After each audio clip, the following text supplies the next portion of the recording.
Bonsoir à toutes et à tous et bienvenue à ce premier talk d'Alira pour la session Loveless, la 23e session d'Alira. Dieu que le temps passe vite. Nous sommes le 22 janvier 2024, il est 17h10. J'ai déjà 10 minutes de retard sur le planning, je suis impardonnable. Pour m'accompagner, j'ai Virgile Euro, le rédacteur en chef de la newsletter chez Alira et aussi peut-être la personne qui a la veille la plus fine de l'écosystème français, est accompagné aussi de Jérôme Hortelano, conseiller de formation, ancien d'Alira, conseiller, consultant, et quelqu'un que j'apprécie particulièrement, mais qui, le plus important, est le très grand archiviste des Talks Alira, puisque c'est lui qui va noter les éléments les plus importants de manière à que vous puissiez les retrouver par la suite. Pour m'accompagner aussi en qualité d'invité, j'ai l'honneur immense de recevoir Lucas Pérez. À 17h et à 18h, nous aurons un autre invité, mais j'aurai l'occasion de le présenter à ce moment-là. Pour celles et ceux qui viennent de nous rejoindre, c'est donc la première session de talk pour la session Loveless. Trois parcours en liasse, consulting, blockchain. À côté de ça, développement blockchain et finance décentralisée. On aura l'occasion d'aborder ça pendant la rentrée administrative qui se tient mardi après-midi si vous écoutez ce replay. Mais en l'occurrence, aujourd'hui, on va aborder deux grands sujets qui peuvent sembler un tout petit peu nébuleux à prime abord, mais qui au fur et à mesure, vous allez pouvoir réussir à les construire, qui est déjà le principe en fait des applications, des user cases dans le domaine médical avec les technologies innovantes. On va voir ça avec Lucas puisque c'est son expertise. Et à côté de ça, on abordera un autre invité où on va aborder quelque chose d'un peu plus au niveau culturel, dans le sens où on va parler de comment défendre Bitcoin en l'occurrence, comment en fait être porte-parole de ces technologies-là, comment combattre les poncifs les plus habituels de manière à que quand vous allez inévitablement tomber sur quelqu'un qui ne sait pas de quoi il parle, vous puissiez un minimum l'aiguiller. Chaque talk s'articule de la même manière. On a l'invité, j'aurai l'occasion de le présenter tout à l'heure, mais nous allons commencer aussi par donner la parole à Virgile qui va nous donner les trois grandes news de la semaine sur lesquelles on va pouvoir, dans le chat et pendant le talk, peut-être rebondir si le cœur nous en dit. Virgile, c'est à toi. Avec plaisir, Daniel. Et tout d'abord, bonjour tout le monde et surtout, bienvenue à tous les apprenants de la promotion Lovelace. Alors, pour vous tenir au courant, en gros, sur chaque talk, en gros, sur chaque début des talks, je vais intervenir pour citer les trois principales actus de la semaine. En gros, c'est une parenthèse qui dure environ 3 minutes. Et on va commencer sans plus attendre. Alors, la première actu de la semaine, c'est Terraform Labs qui déclare faillite. Alors, pour ceux qui s'en souviennent, en mai 2022, il y a eu l'écosystème Terra qui s'est effondré et ça a causé une perte de plus de 40 milliards de dollars. Donc, environ 2 ans plus tard, eh bien, la société a déposé une demande de protection selon le chapitre 11 de la loi des faillites aux États-Unis. Alors, d'après le document qui a été déposé dimanche dernier, Terraform Labs doit rembourser entre 100 et 199 créanciers pour un total compris entre 100 et 500 millions de dollars.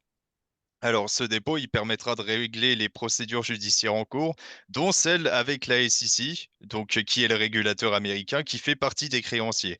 Et Do Kwon, qui est le fondateur de Terraform Labs, eh bien, c'est un individu qui était en cavale au cours de l'année dernière. Il détenait 92% des parts et il pourrait être jugé aux États-Unis en mars après son extradition. La deuxième actu de cette semaine, c'est deux entreprises françaises qui lèvent des fonds. Parce que effectivement, même s'il y a des mauvaises nouvelles dans cet écosystème, il y a aussi des startups françaises qui se démarquent, notamment jeudi dernier avec l'entreprise française de trading et de marketing Flowdesk qui a levé 50 millions de dollars. En gros, Flowdesk a triplé son chiffre d'affaires en 2023, notamment grâce au public asiatique et au public américain. En ce sens, bah, les fonds serviront à développer les produits à l'international et à étendre la couverture réglementaire.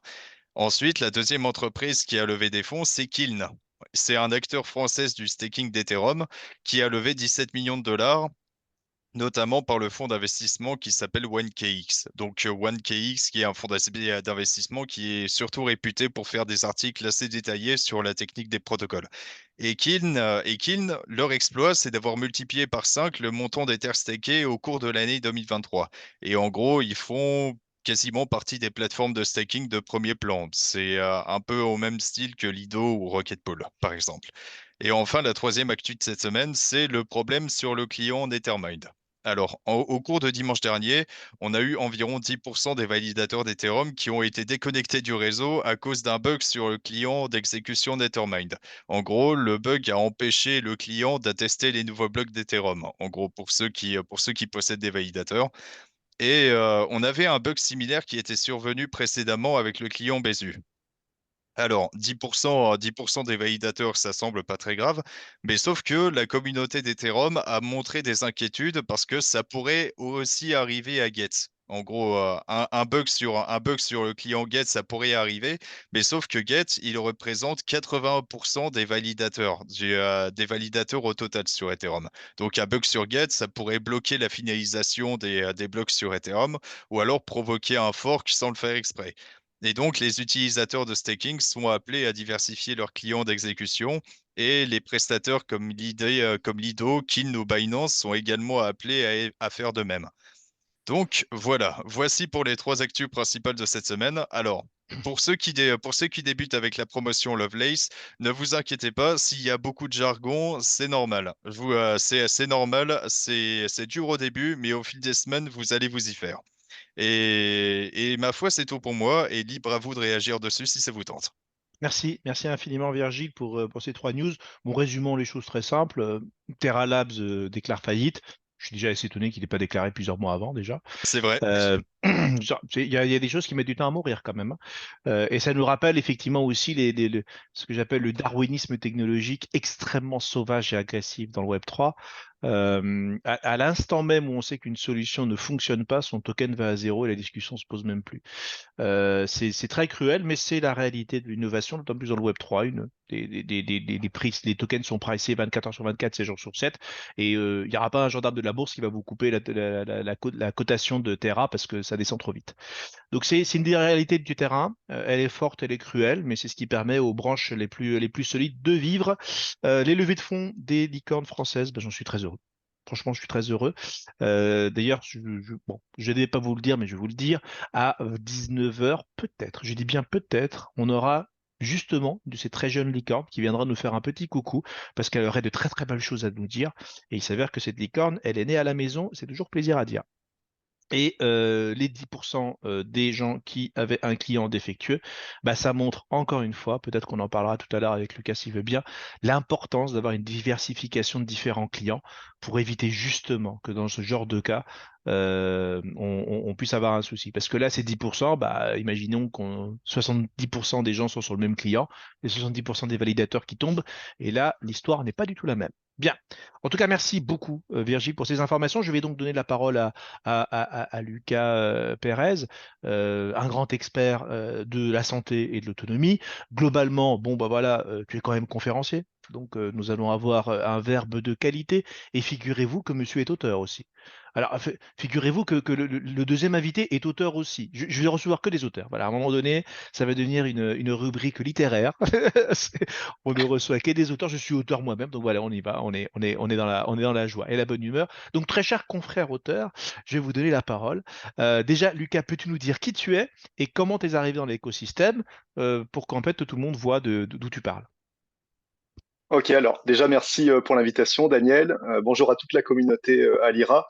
Alors, comme l'a dit Daniel, effectivement, mon cœur d'expertise est à la fois stratégique et à la fois médical sur ce qu'on appelle les technologies pour l'autonomie, qui sont finalement des technologies assez tangibles face aux logiciels et à toutes les solutions décentralisées dont on va parler, hein, et qui est notamment drivé par la blockchain. Mais effectivement, mon cœur d'expertise, c'est vraiment la stratégie et l'élément médical qu'on peut retrouver soit dans du logiciel, une app mobile étant un logiciel, ou soit sur ce qu'on peut appeler du dispositif médical ou des produits un peu plus e-santé. Je pense notamment aux montres WeSings ou à d'autres objets, on va dire, santé connectée grand public, sans forcément une finalité médicale. Alors, vous allez me dire comment je suis arrivé dans le domaine de tous ces systèmes et toutes ces solutions décentralisées. Alors, finalement, comme je pense beaucoup d'entre vous à travers les crypto-monnaies, à travers le Bitcoin, le BNB, l'Ether. Et en fait, ce qui m'a amené justement à aller vers cet écosystème, c'est l'axe santé. Alors, j'ai commencé à peu près à étudier les premiers projets santé dans les années 2018-2019, à savoir que c'était le grand vide à l'époque. C'est-à-dire qu'en France, il y avait, ça se comptait sur les doigts d'une main. Il y avait peut-être Oui. un à deux projets santé, voilà. Peut-être pour ceux qui connaissent, il y avait Emblima à l'époque, qui est une société franco-américaine qui fait ce qu'on appelle des data vaults. C'est des coffres-forts digitalisés de données personnelles de santé pour lesquels les utilisateurs vont fournir leurs accès à des sets de données ou à des données ou à des microdonnées, des données un peu plus précises, justement grossièrement pour l'industrie pharmaceutique. Donc vraiment cette chaîne de valeur entre la donnée personnelle avec une donnée de santé et l'intérêt que ça pourrait susciter dans l'industrie pharma pour par exemple développer un nouveau médicament. Donc D'accord. voilà, voilà, pour ce qui était de la France, c'était ça. Aux États-Unis, il y avait des projets aussi qui commençaient à émerger. J'en parlerai un petit peu après, notamment le projet Dot.com, qui est un entrepreneur mexicain qui aujourd'hui est basé à Miami et qui a créé en fait un écosystème de services de santé gratuits. Bon, il fait aussi de la santé vétérinaire, mais on va rester sur la santé humaine. L'idée, c'est de mêler à la fois de l'intelligence artificielle et à la fois de la blockchain pour offrir notamment des téléconsultations gratuites grâce à la valorisation des données personnelles. Donc, bien évidemment, vous l'avez compris, quand c'est gratuit, vous êtes aussi un peu le produit. Ça, faut le Si préciser ce n'est pas totalement d'ailleurs. si ce n'est pas totalement. Mais l'idée, voilà, c'est vraiment de faire de la santé, offrir de la santé gratuite. D'ailleurs, leur slogan, c'est ça, c'est Free Healthcare Providers. Donc, c'est Mm. vraiment l'idée de fournir de la santé gratuite et même d'être rétribué pour obtenir de la santé gratuite. Alors, ça peut paraître un peu fou, mais c'est quelque chose qui est Rebonjour. possible aujourd'hui Dans ce techniquement module, avec la dans ce blockchain. nouveau module, Voilà. donc introduction à Ethereum, l'objectif Juste une principal sera de petite comprendre Ethereum question. dans sa Hop, structure, mais aussi dans tous les concepts qu'Ethereum a pu amener, notamment. hop, je coupe le micro. Hop, voilà. Mais il y a quelqu'un qui suivait ses cours, voyez-vous, donc je coupe ce micro. Pensez à couper vos micros, mesdames et messieurs, n'hésitez pas. Alors, je vous laisse les micros, donc vous pouvez les activer pour prendre des questions quand je vous donne la parole, mais faites attention à couper vos micros. Ça y est, c'est bon, c'est fait. Je vais donc te poser une question. Lucas, dis-moi, déjà, euh, enfin, pour moi, Web3 et santé on va dire est une alliance de raison et d'intelligence, notamment parce qu'il y a une notion de pérennité de l'information médicale, il y a une notion d'authentification de l'information médicale. C'est pas parce que dans la blockchain que c'est obligé d'être en clair, hein. On peut mettre des preuves, on peut mettre plein de choses. Donc globalement, il y a plein de raisons qui font que les technologies Web3 sont intéressantes pour pour mettre en place des user cases de santé. Toi, globalement, dans l'idée, si tu devais résumer, parce qu'effectivement, comme l'a montré Sébastien dans le chat, beaucoup de personnes viennent chez Alira pour effectivement confronter ces deux univers, qui est l'univers de la santé, qui est un serpent de mer, le Web3 qui est un petit serpent de mer, mais qui commence à devenir un serpent de mer aussi. Ce sont deux animaux très complexes qui n'ont pas forcément, les cohabitations sont pas forcément évidentes. Parce que moi, à chaque fois que je pose la question, on me dit, oui, mais attendez, on va pas mettre les données médicales en clair dans la blockchain. Je dis, mais voilà, tu vois, on en est à ce niveau d'analyse initiale. Euh, Est-ce que tu peux nous expliquer pour tous, notamment les plus débutants, quelles sont, les grandes difficultés qu'il y a à associer univers médical avec ces technologies-là, et qu'est-ce qui fait aussi que toi, très rapidement, tu as remarqué que bah, en fait, il faut bien le faire. Parce que globalement, ça, on ne sait pas faire. Et le Web3 nous permet de le faire. Donc, dès qu'on a compris qu'on a un besoin technique, euh, un nœud gardien très compliqué d'un côté, et que de l'autre côté, on a les possibilités de le résoudre, très rapidement, ça match. Donc, quelles sont les clés de lecture que tu peux déjà transmettre pour dire déjà ce qu'il faut comprendre, s'il y a ça, qui nous permet d'avoir un problème. Tu as déjà donné un élément de réponse qui était de complètement renverser l'horizontalité des pouvoirs et des équilibres, on va dire, économiques, en disant que tu peux même toi être rémunéré pour faire certaines choses. Donc déjà, le fait que le token apporte une valeur un peu différente. Donc déjà, ça c'est un premier point de réflexion. On pourrait aller un peu plus loin, mais déjà, donne-nous quelques axes de réflexion pour que les gens puissent commencer à réfléchir. Alors, je vais revenir sur le débat que tu as commencé à lancer. C'est-à-dire que moi, j'aurais une toute autre réflexion, parce qu'effectivement, aujourd'hui, nous, dans cet univers de la santé, de la e-santé, de la pharma, de l'industrie du dispositif médical, on est assez craintif en fait envers la donnée personnelle et la donnée Bien personnelle sûr. de santé qui est une donnée très sensible déjà au sens de la loi 78, Mm. informatique et liberté. Donc le grand gardien que vous connaissez tous, c'est la CNIL, justement, Mm. des données personnelles et qui plus est des données personnelles de santé qui sont en général des données assez sensibles sur des pathologies cardiaques et autres. Et c'est vrai que effectivement, on a envie soit de les anonymiser, soit de les pseudonymiser. Mais en tout cas, pour nous, Français, et je dirais même pour une majorité des Européens, c'est impensable de dire c'est open bar, c'est lisible, Et bien sûr. et faites ce que vous voulez. Alors, aux États-Unis, c'est un peu différent, parce qu'aux États-Unis, il y a une approche en fait qui est très patrimoniale de la donnée, que nous, on n'a pas dans notre droit européen, je dirais même dans les peut-être un peu les pays latins aussi de droit romano-germanique, hein, de l'Europe, Italie, Espagne, France aussi. C'est-à-dire que nous, euh, c'est vraiment un attribut de la personnalité en fait. On peut pas monétiser en fait ce qui est propre au corps humain, ce qui est propre à nos données comportementales. Bon, même si c'est de moins en moins vrai, mais aux États-Unis, dans ce qu'on appelle le droit anglo-saxon ou la common law, on peut justement se permettre plus de largesse, ce qui fait d'ailleurs que leur bioéthique, donc leur législation sur, par exemple, la vente de produits humains, sur la GPA aussi, la GPA, ça Mm. fait partie de la bioéthique. C'est-à-dire qu'aujourd'hui, aux États-Unis, on a, comment dire, un regard plus patrimonial en fait de la donnée personnelle, ce qui fait que bah, les technologies, elles se développent différemment, notamment dans la blockchain, notamment dans l'intelligence artificielle. Et voilà. Donc, moi, ce que j'ai envie de dire, c'est que peut-être se reposer le débat et dire, est-ce que finalement, on n'accepterait pas? Alors, bien évidemment, je pose la question, je suis ni pour ni contre, mais je dis, est-ce qu'on n'ouvrirait pas finalement nos données en acceptant peut-être que certaines de nos données sur des pathologies, sur enfin, des antécédents médicaux, ou sur de la prédiction aussi, ou de la prédisposition d'avoir tel ou tel type de cancer Mm. à 10 ans, ou d'avoir une DMLA dans 20 ans. Il y a des technologies aujourd'hui à base d'intelligence artificielle qui arrivent à prédire ça à plus de 90% d'efficacité. Donc on peut se dire, bah voilà, moi j'accepte. Ça peut être aussi, ça peut être une logique, hein, et c'est complètement conforme d'ailleurs au RGPD en disant parce que j'ai donné mon consentement pour l'analyse et pour la valorisation. Bon, en gros, la valorisation, ça veut dire monétisation hein, de la donnée. On est toujours dans le politiquement correct en parlant de valoriser, mais Bien sûr. ça veut dire faire de l'argent sur la donnée, très clairement. On va pas se mentir, Et on est mais d'accord qu'on peut a tout accepter ça. intérêt, on a tout intérêt à que la donnée soit anonymisée, pour la bonne et simple raison que ça ouvre une porte. Alors c'est Florent qui souligne ça, tout ce qui est assureur, banque et compagnie. Enfin, voilà, c'est-à-dire qu'au-delà même, ne serait-ce que de la vie privée, il y a aussi des enjeux de conflit qui peuvent naturellement intéresser ces acteurs-là. Complètement. Alors, Alors, aux États-Unis, typiquement, je rebondis sur ce que tu as dit sur le secteur de l'assurance.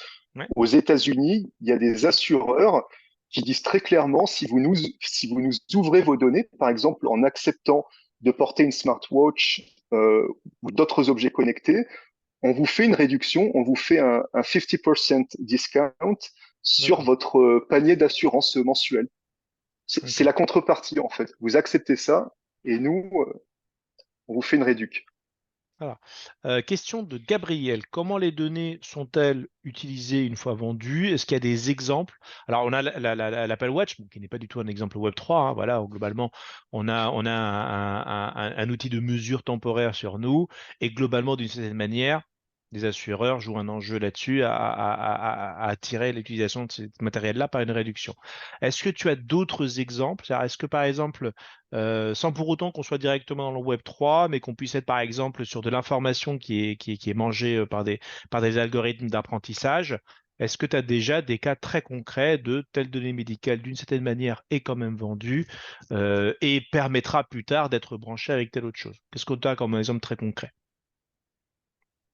Alors, je vais revenir sur Doc.com parce qu'on est vraiment, pour moi, c'est un des projets, alors, bon, qui reste un projet Web3 blockchain Mhm. et IA, puisqu'il il mixe en fait ces technologies-là, à la fois pour l'authentification, mais aussi sur de l'analyse ou sur de la prédiction de données. Mais cet exemple me semble très pertinent dans ce que tu viens de dire, c'est-à-dire que, en fait, tu crées de la valeur. je passe la tokenomics hein, pour, pour les jeunes entrants, mais parce qu'il y a une tokenomics, vous pourrez voir ce token. Le token est listé, s'appelle le MTC, pour ceux qui s'y intéressent. Mais en fait, ce MTC, justement, je crois que c'est un utility token d'ailleurs, sur une blockchain privée hein, qui a développé cette société. Ça aussi, je pourrais en parler. Hein, le choix Vas-y, vas-y. d'aller vers une blockchain maison ou une blockchain plus standardisée, on va dire. Mais en fait, l'idée, c'est vraiment en fait de créer un écosystème, de créer une communauté à la fois de médecins, à la fois de patients, de vétérinaires, enfin de tout un type d'acteurs en fait, à la fois qui subissent les soins mais qui prodiguent les soins pour justement acheter des services, pour justement acheter du produit. Voilà, c'est vraiment cette idée de créer un écosystème pour donner de la valeur au token, parce que sans l'écosystème, le token n'a aucune valeur, ça aussi, faut le préciser. Et c'est pour ça aussi que je pense que beaucoup de projets se sont complètement crashés dans la santé. On peut aussi parler de Stepen. Stepen, pour ceux qui s'en souviennent, Stepen, pourquoi donc le GMT et le GST, je crois de mémoire, pourquoi ça s'est crashé? Parce que justement, déjà les communautés ne tenaient pas. Donc en fait l'idée, donc Stepen qui a été listé sur Binance de mémoire il y a 1 an et demi, je crois, ou 2 ans. L'idée, c'était de créer en fait des communautés sur Telegram d'utilisateurs, des personnes qui allaient faire de l'activité physique. En Oui. gros, l'idée, c'était plus je fais du sport, plus je fais de l'activité physique, et plus je gagne du GMT en fait. Mais le problème, c'est que voilà, c'était vraiment un effet de mode. Il y a une espèce de d'asymptote où les gens faisaient beaucoup de sport. Il y avait des gens qui gagnaient des salaires d'athlètes Mm. en un jour, voilà, en courant beaucoup, en faisant du vélo, et les gars pouvaient recevoir jusqu'à 5 000 $ par jour. Mais le problème, voilà, c'est que la chose s'est tarie. Le projet, à mon sens, n'avait pas une vraie philosophie, en fait. C'est-à-dire que les gens faisaient de l'activité pour gagner du token et à la limite les convertir en fiat et empocher le BNF, en fait. Mm. Mais Ouais, à la... désolé Daniel. Vas-y, vas-y. Bah, Mais à la... en gros, je vois totalement ce que tu veux dire, Lucas. C'est que, en gros, quand on crée un token pour son projet, on doit faire converger les intérêts de tous les participants de son système. Et là, le système de Steppen a été complètement foiré parce on avait des gens qui trimballaient des dizaines et des dizaines de portables qui avaient l'application Steppen installée de façon à faire un maximum de pas. Et ensuite, ils vendaient directement leur token GMT. Donc forcément, il y avait des utilisateurs lésés et ça pouvait pas marcher. Ouais. C'est ça Ah, complètement. Et je rebondis là-dessus pour vous parler justement d'un projet que j'ai co-développé donc, et qui était un client aussi américain à moi. C'est-à-dire que, en fait, donc, le projet Coral App, si vous voulez, a travaillé sur cette idée de sustainability. En fait, c'est vraiment l'effet durable de ce genre de projet qu'on appelle des move to earn. Après, si vous voulez, je vous parlerai du concept aussi que j'ai lancé, qui est le concept de health to earn, où là, on va vraiment sur de la santé et du médical plus que sur de l'activité physique. Mais l'idée, c'est d'engager les gens avec des challenges, avec des communautés plus prenantes, en fait, qu'une simple communauté qui est basée sur un reward purement monétaire et qui a fait que bah, le projet Stepen aujourd'hui, voilà, c'est un projet un peu flat, à mon mm. avis. Hein. Après, vous pouvez aussi critiquer ce que je dis, mais à Non, mais mon avis, voilà, c'était très c'est pas flat. durable en fait. Je vais donner la parole à Frédéric qui a levé la main depuis un petit moment. Frédéric, ne leur donne pas des mauvaises habitudes. Les gens doivent s'habituer que les questions, c'est à la fin, à l'after. Attention. Hein. Là, c'est très exceptionnel parce que c'est toi, Fred. Là, c'est spécial. C'est c'est gentil et ça fait longtemps que Vas-y, je suis venu. c'est pour Euh, ça.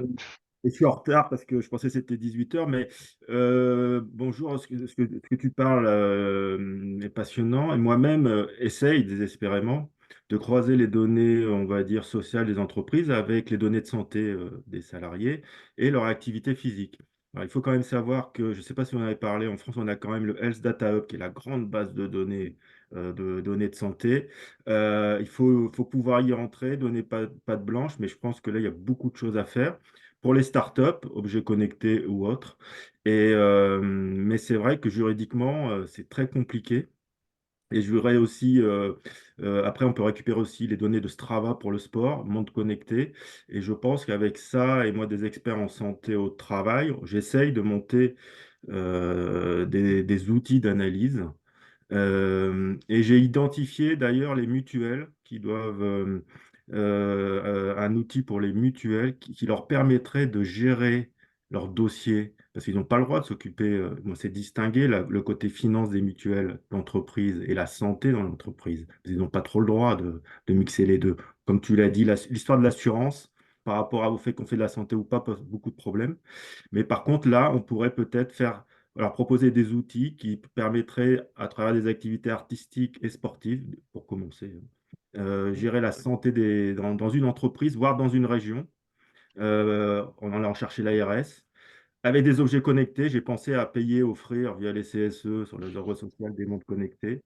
Voilà. Et la blockchain dans tout ça pourrait peut-être être un outil très pertinent. Mais compliqué parce que la santé data, c'est Health Data Hub en France, sauf erreur de ma part.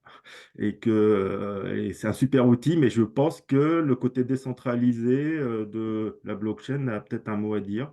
S'il y a des gens qui sont passionnés, et si tu l'es, ce que j'ai cru comprendre, je vais dire que je suis très intéressé. Excuse-moi, Daniel. Alors, Mais non, mais Fred, pour je te laisse. Je vais te laisser avec nous. Tu rejoins la discussion, voilà, TAP.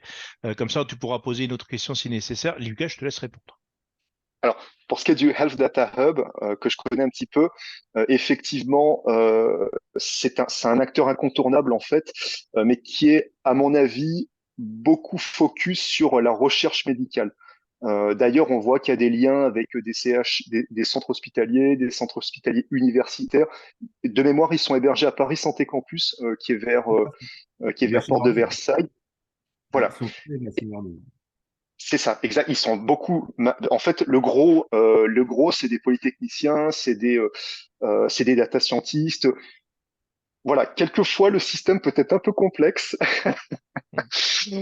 pour le commun des mortels, notamment pour les médecins, parce que finalement, dans cet écosystème, il y a peut-être plus de data scientists que de médecins ou de professionnels paramédicaux ou même du milieu médico-social. C'est vrai qu'on en a fait une machine très, comme tu le dis, deep learning, machine learning.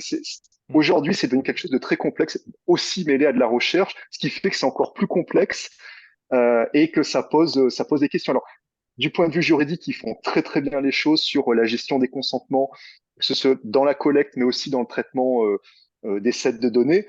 À mon avis, c'est quand même très restreint. Il y a aussi je le précise, hein, il y a des procédés de filtrage aussi des projets sur des Oui. appels à projets. C'est-à-dire que tous les projets ne sont pas sélectionnés. Ça aussi, je pense il faut le rappeler. Voilà. Alors, moi, je pense que la blockchain, je ne sais pas où vous en êtes dans les promos, hein. Excuse-moi, Daniel, c'est le début d'une nouvelle promo, mais je C'est tout pense que début, là. il y a, Donc, tu fais attention, Fred, tu fais attention à tes mots, d'accord? Ils viennent voilà. d'arriver. Et il y a, Ok? en fait, Voilà, vous allez avoir faut des pas leur juristes. faire trop peur non plus. Faut pas parler trop fort. Ok? Mais je pense que la blockchain, mais vous verrez le premier cours pour les consultants, mais c'est tout le monde a le même hein, de mémoire.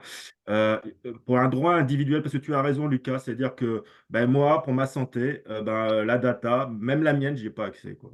Et surtout, les traitements modernes et la performance des traitements modernes de la donnée, je n'y ai pas accès. Aujourd'hui, c'est ça. Et moi, je pense que la blockchain a quelque chose à jouer pour, entre guillemets, moi, ma santé. Et je veux l'améliorer et je veux profiter de tout ça, pas que les chercheurs. Alors, et aussi les responsables d'entreprise, parce qu'aujourd'hui, la santé en entreprise, c'est quand même un gros problème. Moi, il y a beaucoup de gens qui seraient intéressés. Et je pense que la blockchain est liée à un droit individuel sur mes données et ma santé. Et aussi, avec toute la philosophie derrière Cypherpunk, voilà, D'accord. un peu. C'est-à-dire que globalement, ce que tu soulignes, c'est pas idiot. C'est vraiment le côté de se dire que tu as accès à ta donnée si tu le désires, ce qui d'une certaine manière n'est pas pavé d'or, on va dire ça comme ça. Et d'un autre côté, en fait, tu as droit sur tes données. C'est-à-dire que tu pourrais te dire, je peux burner ma donnée, je ne veux plus que les gens aient accès à ma donnée. Va demander à un hôpital d'effacer tes registres, c'est pas forcément évident. Mais le plus important, c'est d'avoir accès d'une manière, alors pas pseudonymisé, il y a le Ghost, il y a des Oui, méthodes de machine learning qui sont très performantes, mais en gros d'avoir accès, de pouvoir insérer ses propres données avec les autres données. C'est-à-dire que le machine learning, sa donnée seule, ça vaut rien. Par mm. contre, sa donnée croisée avec les gens qui ont mon âge, qui ont la Bien région, sûr, bien sûr, bien sûr. voilà. Et Euh, ça, on devrait avoir un droit de se situer, de pouvoir utiliser sa donnée avec les autres. Alors évidemment, en protégeant les autres, il ne s'agit pas Mm, d'aller. Et ça, c'est là, dans l'entreprise, à la rigueur, mon salaire, je le connais. Mais mm. il est où par rapport au salaire des autres? Ouais, il y avait eu Jonathan Voilà, c'est Yamas qui avait avancé un projet qui n'avait rien à voir avec la santé, mais qui en fait permettait de toucher en fait des tokens si tu communiquais en fait ta consommation. Je sais pas si tu t'en souviens, moi j'avais adoré. Il faudrait que je le réinvite, ça fait longtemps que je l'ai pas eu. Et en gros, globalement, l'idée, c'est que c'est un peu comme le BAT. Ça veut dire qu'en fait, on rebascule en fait le rapport en fait du consommateur patient utilisateur dans un autre contexte économique. Le fait de dire, bah voilà, mes données vont servir pour de la recherche. Bah, globalement, cette recherche, j'extrapole, hein, va Mhm. mes données ont donc de la valeur, donc je suis prêt à communiquer mes données anonymisé, machin bidule, sécurisé, tout ça, à condition effectivement que j'ai une rémunération ou que, d'une certaine Alors, manière, la c'est ça. rémunération, je te coupe, mais la donnée n'a pas de prix, c'est-à-dire, elle est indispensable pour faire des choses très, très performantes, mais on ne peut pas la rémunérer. Moi, je pense que c'est un peu Bah, la je sais problématique. pas, c'est une vraie question. Il y a peut-être C'est plein de une gens question, qui mais seraient moi, je Ah, comme. pense. je pense que le mieux, c'est encore de demander à Lucas ce qu'il en pense. Ah bah oui, bah Voilà, Lucas, dis-nous. excusez-moi, Alors, Alors, excusez-moi. alors L'expression me passionne c'est- merci Virgile. c'est ce que c'est ce que je vous disais tout à l'heure. Nous, en tout cas, en France et de manière générale en Europe, on n'a pas cette patrimonialité sur la donnée. Pour nous, on est sur des attributs de la personnalité, en fait. Le droit à l'image, par exemple, c'est un attribut de la personnalité qui est monnayable, mais sous certaines conditions très encadrées. Alors, comme je le disais aux États-Unis, par exemple, ou même en Angleterre, il y a une vraie patrimonialité de la donnée, ce qui fait qu'on dit souvent les Américains, les Anglais, ils vendent tout, ils monétisent tout. Mais parce que leur grand système juridique, en fait, leur conception juridico-éthique, on va dire, oui. fait que c'est possible. C'est ça. Historiquement, moi, je pense qu'il faut vraiment faire cette différence entre notre. On peut pas comparer deux sports, par exemple, qui sont différents. On peut pas comparer le rugby qui joue avec le pied et le foot qui joue avec les mains. Et ben là, Mm. c'est un peu pareil. On peut pas comparer une conception patrimoniale anglo-saxonne, on va dire, à une conception d'attributs de la personnalité, comme je vous le disais, le droit à l'image, le droit à la voix, ça c'est des Ouais, attributs de la personnalité. Euh, et ça, c'est propre à l'Espagne, à l'Allemagne, ouais. à la France. Et tu as des spécificités, comme tu l'as très bien souligné sur le droit romanico-germanique, mais tu as aussi des spécificités en France. Ah, par exemple, en l'occurrence, tu vois, par exemple, dans les Creative Commons, on étudiera ça en 2 semaines pour les consulting. Globalement, tu n'as pas le droit de retirer le droit qu'on te cite. C'est-à-dire que par exemple, tu n'as pas le droit de faire une œuvre open source dans laquelle tu dis, vous n'avez pas besoin de me citer. T'as pas le droit. C'est-à-dire qu'en France, vous prenez quoi que ce soit, même open source, hein, attention, open source, hein, vous prenez quelque chose, je ne vous parle même pas quand il n'y a pas de droit open source, vous prenez quelque chose, vous l'utilisez, peu importe le contexte, la loi stipule que vous devez dire à minima, ça vient de bidule. À minima, ça vient de bidule. C'est-à-dire, même si le gars a dit, vas-y, prends-le, fais ce que tu veux avec, tu dois au moins dire que ça vient de machin. Ça, c'est très spécifique en France. Et je pense que c'est pas seul pays européen qui a ça. Donc, effectivement, il y a quand même un rapport. Donc là, on verra un peu ce que c'est que les droits moraux et patrimoniaux dans mon cours dans 2 semaines. Mais ça, c'est un point qui est essentiel. Oublions quelques minutes les droits. Ça fait bizarre de dire ça, j'ai l'impression d'être crypto-anarchiste. Mais oublions quelques minutes le droit. Et je voudrais te parler, Lucas, globalement, actuellement, les projets. Alors, tu en as cité quelques-uns mais on peut continuer, d'accord? Pour celles et ceux qui sont les plus, qu'en fait, dans un quart d'heure, on va commencer à basculer. Quels sont pour toi, voilà, la liste des choses, on peut partager l'écran si tu le désires, où tu dis, bah écoutez, en médical, ça, c'est hyper prometteur. C'est pas un conseil en investissement, mais regardez ce qu'ils font. Ça, par exemple, c'est hyper prometteur. C'est-à-dire qu'à un moment donné, les gens se disent, eux, ils ont commencé, quels sont les bons explorateurs Web3 médical qui forcent ton admiration? Dans lequel tu as participé ou dans lequel tu n'as pas participé, hein, parce qu'on n'est pas forcément obligé de citer ce qu'on fait. Hein. J'imagine si on citait que ce qu'on faisait, beaucoup d'entre nous n'auraient pas grand-chose à dire. Mais en l'occurrence, voilà. C'est-à-dire que globalement, pour que les gens puissent aller un peu plus loin, quelle est la documentation et les projets, les white papers, les light papers, qui sont pour toi incontournables dès qu'on dit Web3 médical? Alors, je vais parler de deux projets que j'ai accompagnés, Hmm. alors qui sont pas médicales intrinsèquement liés à la donnée, mais qui sont médicales de par l'écosystème. Sympa aussi. Le premier projet que je vais citer pour lequel j'ai fait une expertise médicale avec plusieurs médecins de 9 spécialités médicales différentes, des chirurgiens orthopédistes, des kinés, des gériatres, de l'obstétrique gynécologie. C'est un projet qui s'appelle Voscalia et qui vise justement à utiliser, alors encore avec couplé encore à une autre technologie qui est le metaverse. L'idée et la blockchain, l'idée c'est de dire vous faites de la réhabilitation dans de la réalité virtuelle, dans un monde immersif, et on met en place un système de rewarding avec de la crypto-monnaie, justement pour vous aider dans une période de temps assez restreinte à recouvrer votre fonctionnel, on va dire, à la suite d'un accident, d'un AVC ou autre. Donc ça, c'est le projet Voscalia pour lequel on a fait une étude et même les médecins, alors c'est là, ça nous a un peu étonné, mais même les médecins finalement, alors je dirais pas, c'est un bien grand mot, n'étaient pas cryptophiles, mais se sont dit, ah tiens, c'est intéressant, on se limite plus aux casques de réalité virtuelle et aux différents programmes de relaxation et autres. Alors là, c'est plus que de la relaxation. On va travailler par exemple la préhension, c'est-à-dire le fait d'agripper une balle pour travailler certains types de muscles et autres dans l'environnement semi-immersif. Mais là, c'était aussi de dire, il y a ce côté, d'ailleurs, c'était prouvé par des études, je vous les retrouverai, et je vous les partagerai, mais des études américaines ont prouvé que le fait de rétribuer, de donner une contrepartie à un patient pour ses efforts qu'il a fournis dans son traitement, ça, c'était efficace, en fait, d'un point de vue thérapeutique. Il y a des études scientifiques, des publications qui le montrent. Donc, ça, c'était un premier projet, Voscalia, qui est un projet qui est basé donc, c'est des est-ce que Français. tu peux Hein, nous, déjà, c'est des Français qui s'en occupent? Oui, mais qui sont Bah, ils auraient basés dans pu, les Pays-Bas. ouais, Voilà, mais Vilnius. ils auraient pu choisir un mot un peu plus français. Est-ce que tu peux nous dire comment ça s'appelle pour que tout le monde le retrouve? Alors, Tu peux l'écrire Voscalia, tu peux l'écrire sur le chat? Tu peux l'écrire là ou pas? T'es sur un ouais, spot? carrément. Ah, vas-y, écris-le sur le chat comme Ouais, ça je vais parce l'écrire. que Alors, là, tu me dis, j'ai pas aucune idée comment ça peut s'écrire. Je vais te dire. Voilà. Ah, ça doit s'écrire alors comme ouais, ça c'est vrai que s'entend, je pense. Il y a Galéon. Ah, j'ai remarqué sur un. c'est exactement ça. Alors, j'essaie de. Ah bah Galéon. Alors Galéon, je pourrais vous. Alors Galéon, c'est pas un projet que j'ai accompagné que je connais un petit peu. Pourquoi vous avez une question sur Galéon? Bah, il y a une question qui a été posée pour Galéon, et Ouais, figure-toi, l'exemple est assez amusant, mais j'ai fait le ménage sur mes vieux wallets et j'ai remarqué que j'avais encore des tokens Galéon. Et je me suis dit, putain, c'est encore vivant d'accord. ce truc-là, je sais plus du tout où ça en est. J'étais Au très stand l'ICO, enthousiaste. c'est ça? C'était à l'ACO il y a 2 ans, j'étais très enthousiaste quand j'ai entendu parler, que j'avais suivi. Il y avait même le salon de Galéon à PBWS de l'année précédente, donc 2022, où j'ai échangé 1 heure avec les gens là-bas. J'ai bien votre truc. Mais depuis, j'ai rien entendu. Donc, est-ce que tu peux résumer pour tout le monde ce qu'est Galéon actuellement et bah, Alors, déjà, est-ce qu'il est vivant et surtout, bah, alors, globalement, en quoi ça consiste? Et je note Volcalia, alors, je le mets dans le fil, dans l'annonce pour que tout le monde puisse s'y retrouver. ok. Alors Galéon, donc full disclaimer, on va dire, j'ai pas de lien d'intérêt avec eux, je le précise. Merde. Alors Ah, merde. Acheter du Galéon. Non, je rigole.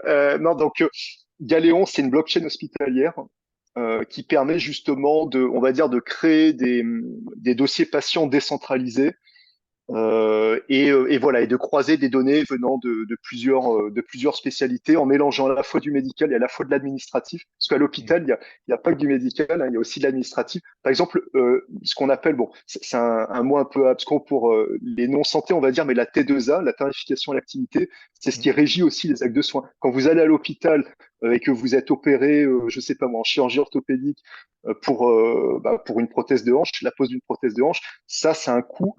C'est tarifié, c'est codifié. On parle de codification de l'acte. Mhm.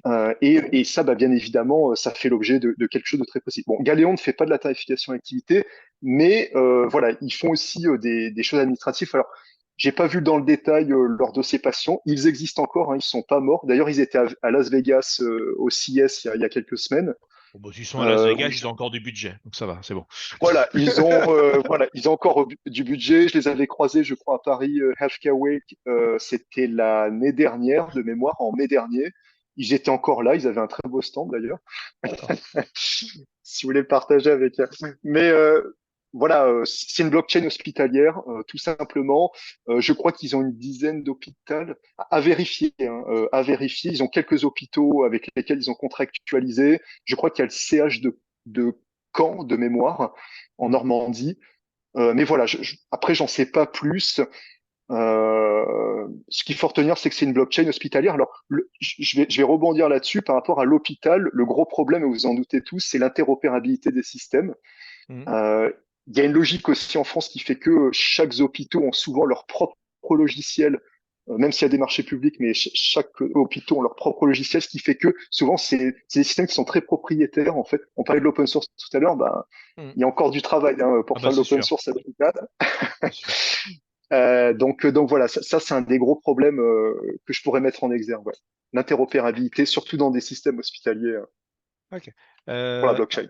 donc là, on est bon. Tu as quelqu'un qui a posé la question sur Vita DAO. Tu peux ne pas connaître parce que des projets liés à la santé, il y en a quand même des centaines. Est-ce que tu connais, est-ce que tu aurais un mot à dire sur Vita DAO? Je connais pas du tout. Voilà, donc faites attention, hein, s'il ne connaît pas, c'est que c'est dans. Méfiez-vous. Tac, tac, tac, tac. Il y avait un autre projet que tu voulais, parce qu'effectivement, tu avais dit que tu avais deux projets que tu voulais aborder. Et on a été interrompu par le galéon au milieu. Quel était le deuxième pour le coup? Alors, le deuxième projet que j'accompagne très activement en ce moment est une startup qui est basée à l'EPFL à Lausanne, D'accord? qui est une startup suisse, mais qui est drivée par des entrepreneurs africains. Donc, Mhm. ça s'appelle Kimbo Care, Je veux bien que tu l'écrives K-I-M. aussi. Voilà. Merci. Alors, Merci beaucoup. Hop, alors, hop, ça s'écrit comme ça. formidable. Merci Alors, beaucoup. Kimbo Je le Care, note. l'idée, alors, eux, je les trouve vraiment, pas parce que je suis en lien avec eux, mais je le trouve vraiment très intéressant ce projet. En fait, l'idée, alors le CEO de Kimbo n'aime pas trop qu'on dise ça, mais c'est un espèce de Western Union de la santé, D'accord. avec des prestations médicales à la clé. L'idée tourne autour du concept de ce qu'ils appellent le crédit de santé ou le health credits. L'idée est vraiment très simple. Via la blockchain, on permet une certaine transparence, on permet justement de générer avec les smart contracts aussi, on permet de générer en fait des tokens ou des packs de tokens. Eux, ils appellent ça des crédits santé ou des forfaits de crédit santé qui vont D'accord. être achetés par des diasporas africaines, par exemple en Europe, et qui vont être envoyés, eux, ils disent, au pays. Par exemple au Cameroun, en Côte d'Ivoire ou dans d'autres pays d'Afrique. Mm. Et l'idée, c'est vraiment de se dire, en fait, grâce à la blockchain, on crée du crédit de santé, on crée aussi des réseaux, parce que, ah oui, pour que ça se produise, il faut qu'il y ait des réseaux d'hôpitaux avec lesquels on a contractualisé, et puis enfin contractualisé, avec qui on a fait des accords, et Mm. qui peuvent justement gérer ces packs de crédit de santé, en fait. Par exemple, vous avez 50 crédits de santé pour voir un médecin généraliste ou un gynécologue au centre de grossesse de l'hôpital de Douala au Cameroun, par exemple. Je comprends. Et voilà, ça pour moi, c'est un projet qui a un scaling énorme. Je pense qu'on peut le faire en Asie, je pense qu'on peut le faire aussi en Amérique du Sud, enfin, plutôt dans les pays hémisphère sud, on va dire, en jouant sur la richesse des pays du Nord et sur les besoins de santé des pays du Sud. Et pour moi, la décentralisation et la blockchain, c'est un outil qui peut être incroyable, je pense. Non, non, mais ça c'est évident. Et puis c'est vrai qu'il y a toujours cette notion de saut technologique. C'est plus facile de proposer quelque chose quand il n'y a rien. Et c'est un Ah bah sujet que j'ai carrément. souvent discuté avec Gloire par rapport au marché africain. Ils disent, comme de toute façon, ils ont rien. Ils disent, à un moment donné, la moindre chose est bonne à prendre. Donc, eux, ils ont fait le fait de passer de rien au smartphone sans passer par le téléphone. Donc, c'est pareil, tu leur dis, ils n'ont pas tous du Web 2, mais ils peuvent passer au Web 3 directement si à un moment donné, ça devient applicatif et intéressant. Donc, en fait, il y a une, il y a une, il y a une, il y a la nature a horreur du vide et il y a beaucoup de vide. Donc, pas mal d'aspects, malheureusement, dans ces pays-là. Il n'y a pas que, il y a en Amérique du Sud et aussi beaucoup en Asie enfin certaines parties de l'Asie, où effectivement, il y a des enjeux qui sont primordiaux. En Inde, par exemple, l'usage de la crypto-monnaie a complètement explosé. D'ici, à mon avis, quelques mois, quelques années, une personne sur deux qui utilise la crypto-monnaie est indien. C'est pas rien quand même de dire ça. Il y a quand même un accélérateur assez fort. La nature horreur du vide, s'ils y vont, c'est pas par là. Il n'y a pas que la hype qui attire les gens vers quelque chose. D'accord? Il y a plein d'autres trucs que la hype qui font ça. Euh, on arrive pas complètement à la fin, on a encore un petit peu de temps.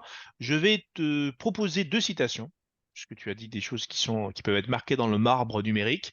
La première, pour les Européens, c'est impensable que les données de santé soient publiques. Elle est un peu bizarre celle-là parce que d'une certaine manière, pour les Européens, on passe pour des chieurs, mais cela dit, c'est vrai. Mais deuxième que je trouve plus Pas faux. intéressante, la logique des hôpitaux est complètement contraire à l'open source ou à la logique de l'open source. Tu vois ce que je veux dire? Elle est pas mal aussi.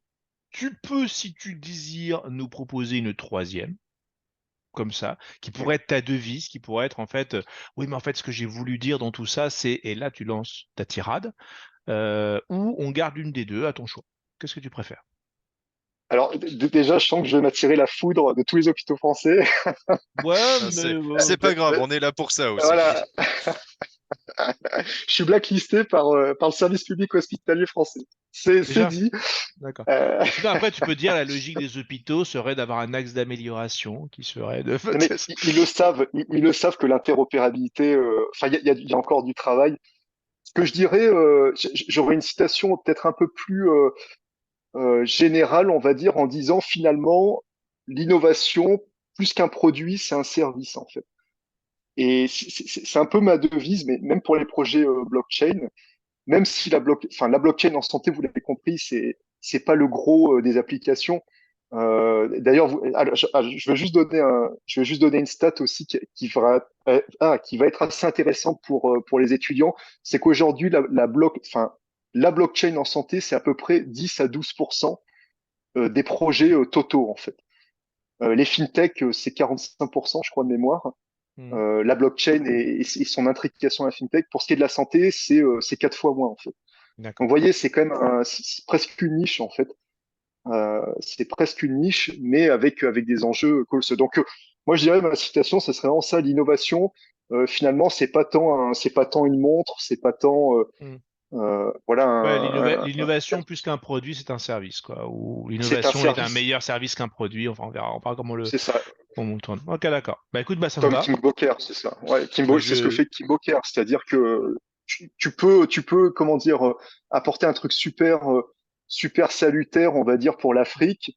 Et je parle même pas de la traçabilité des médicaments contrefaits ou falsifiés. Ça, c'est le gros exemple de la blockchain et de la santé, mais je préfère pas l'évoquer parce qu'il y a beaucoup de Hmm. littérature là-dessus. Mais ce que fait Kim Booker, le Health Credits, le fait de partager comme ça de la valeur entre le Nord et le Sud, ça, c'est vraiment incroyable, je trouve. C'est vraiment quoi. Bah écoute, bah, je note. On va prendre celle-là parce qu'elle est pas mal. Autre question, puisque cela aussi sera archivé de manière soignée et rigoureuse chez Alira. Nous sommes tous, en tout cas la plupart d'entre nous, le fruit de ce que nous avons lu, de ce que nous avons regardé, de ce que nous avons appris, des contenus culturels, culturels au sens large du terme, qui nous ont inexorablement et de manière parfois subtile influencés. Euh, quel livre, quel film, quel morceau de musique, quel objet culturel as-tu vraiment le sentiment qu'il a réellement eu un impact sur toi? Et tu peux en attirer une certaine conviction de te dire que tu n'es plus le même homme depuis que tu as vu tel livre, enfin, ou depuis que tu as lu tel film ou tu as lu tel film, ça a modifié une partie de ta façon d'être. Est-ce qu'il y en a quelques-uns comme cela? Alors, est-ce que j'ai le droit de citer mon livre? Non, je rigole. Tu peux te Euh, citer. non, non, non, c'est très, non, non, c'est une blague, hein. Un livre qui m'a vraiment bouleversé, c'est Deep Medicine de d'Eric Toploff. En fait, c'est un livre, alors bon, qui parle un peu plus d'IA que de blockchain, D'accord. mais je trouve assez intéressante son approche. Parce que lui, en fait, dit que ce qui compte finalement, c'est pas tant la maladie ou le traitement de la maladie, mais c'est la compréhension de l'individu, de l'humain, en fait. Et c'est vrai que ça rejoint aussi tous les débats qu'on a sur l'IA, c'est que aujourd'hui, ce qui fait que l'IA est puissante, c'est sa compréhension de l'humain, en fait. Plus D'accord. que la compréhension d'une maladie, même si c'est très important Hmm. qu'une IA soit utilisée en radiologie pour détecter, je sais pas, des cellules précancéreuses. Mais Hmm. je trouve ça intéressant de dire l'IA, finalement, c'est un super outil pour comprendre l'humain, en fait, à travers, bon, après, il cite des exemples. Toplov, dans son livre Deep Medicine, il dit par exemple sur votre téléphone, la manière dont vous rédigez un texte, la vitesse de tape et de rédaction du texte, ça peut être analysé par l'IA et ça peut être croisé avec d'autres données ou ça peut être interprété en fait comme un signe de lenteur et donc, je sais pas moi, comme le fait qu'il y ait un affaiblissement de votre masse musculaire, ou, enfin, j'interprète Ouais. aussi, mais Non, voilà, non. c'est assez intéressant et c'est ça qui m'a bouleversé. C'est un livre qui a quelques années déjà. C'est que l'IA, ça fait le buzz hein, depuis 2 ans. Le livre est paru un peu avant ces 2 ans et je trouvais qu'il avait complètement juste en fait. D'accord. Donc Donc ça m'a vachement influencé. c'est parfait. Vous inquiétez pas, si vous n'avez pas saisi le titre, Jérôme, grand archiviste, est-ce que c'est bon? Avons-nous saisi l'ouvrage? Voilà, donc il se retrouvera sur la partie bibliothèque du Discord, vous inquiétez pas. De toute façon, de mémoire, mercredi à 18 heures, il y a Gaëtan qui vous fera un petit tour du Discord pour celles et ceux qui n'ont pas encore réussi à l'explorer avec tous les repères. Alors, le Discord d'Alira est un gros Discord. C'est un des plus gros Discord de France de l'écosystème. Il y a plus de 2000 personnes, enfin voilà, c'est une ruche. Il y a des petites parties, vous ne voyez qu'une petite partie de la ruche. Quand vous serez certifié, il y aura une plus grosse partie qui va se débloquer. Mais cette petite partie de la ruche, bah, elle est déjà petite. D'accord? Donc, enfin, elle est déjà bien grande. Donc, on va vous montrer deux ou trois aspects. Et dans cette partie de ruche, il y aura la bibliothèque dans laquelle, effectivement, l'ouvrage de notre ami Lucas va s'y trouver. Voilà. J'aurais une question aussi à te poser, bah, Lucas, puisque alors, tu as fait la blagounette à côté, mais il est hors de question que tu partes d'ici sans parler de ton bébé d'encre et de papier, puisque maintenant que je suis papa aussi de ce genre d'objet, je comprends l'affection toute paternelle que nous avons, ou maternelle que nous avons pour ces objets-là. Tu as donc écrit un livre. Est-ce que tu peux nous en parler quelques minutes quand même? Alors, c'est un livre vraiment qui avait vocation à comprendre le metaverse D'accord? à travers 21 use cases relatifs à la santé. L'idée, c'était de dire que, alors le metaverse existe encore, hein. Ça peut sembler fou ce que je dis, mais le metaverse existe encore. C'est vrai qu'effectivement, alors j'ai commencé à rédiger le livre il y a 2 ans à peu près, et il est paru l'année dernière. L'idée, c'était de dire, voilà, on peut faire en gros de la médecine dans le metaverse. On peut assister un chirurgien à l'autre bout du monde pour des choses très spécialisées, hein, bien sûr. Mm. Ça va pas se généraliser sur la médecine à long terme, mais sur des choses très spécialisées. On peut faire du sport. J'en parlais notamment. Et là, il y a une tokenomique aussi qui a inventé.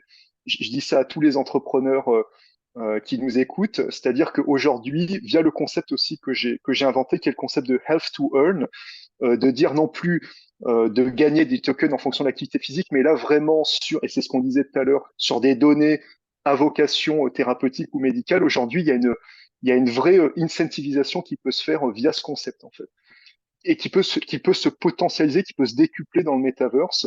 Donc voilà, il y a pas mal de use cases pour ceux que ça intéresse, et il y a des portes ouvertes pour l'entrepreneuriat aussi. Bah, ça a l'air Donc très voilà, je vous en intéressant. dis pas plus. Je veux bien que tu nous mettes soit un lien que tu utilises habituellement, soit effectivement le titre complet sur le chat de manière à qu'on puisse le saisir. Et je ne vois pas, il sera dans la bibliothèque aussi, c'est évident, on va le mettre dans la bibliothèque. On va trouver un arrangement en vitrine, c'est au début, voilà. On va mettre ça. Je vais voir avec le grand archiviste pour effectivement que tu puisses, bah, pour celles et ceux qui sont intéressés par les use cases en ce qui concerne la santé, bah apparemment on les trouve sans bonheur, à une trentaine de sélections, qui dit mieux. Bon, en tout cas, merci. Merci beaucoup infiniment, Lucas, du temps qu'on a passé ensemble, parce que Merci beaucoup, Lucas. c'est vraiment quelque chose que j'apprécie énormément.